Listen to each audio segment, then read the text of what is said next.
साम्राज्य, सामान्यांचा असामान्य आवाज।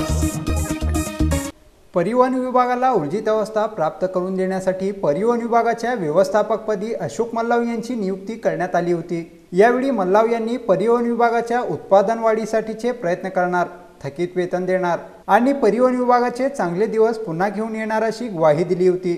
दरम्यान परिवहन विभागाला ऊर्जित अवस्था प्राप्त करून देण्यासाठी ठोस अशी कोणतीच उपाययोजना मल्लाव यांनी केली नाही। विरोधी पक्षाचे नेते महेश कोटे यांनी तर चक्क परिवहन म्हणजे चोरांचा अड्डा आहे असा आरोपही केला होता।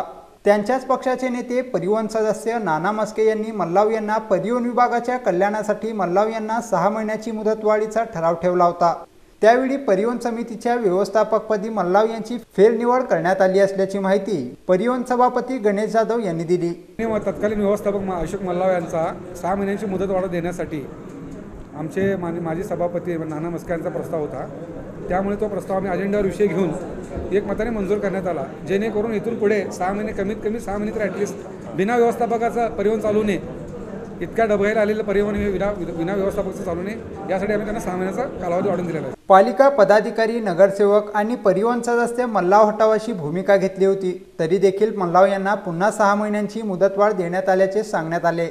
जो तो आपल्या पद्धतीने परिवहन विभागाच्या विकासाचा आराखडा तयार करताना प्रत्येक व्यक्ती आपलं उकळ पिवळं करून घेण्यात व्यस्त आहे, तेव्हा मल्लाव यांची नियुक्ती म्हणजे बेचा पाडा 55 असंच म्हणावं लागेल।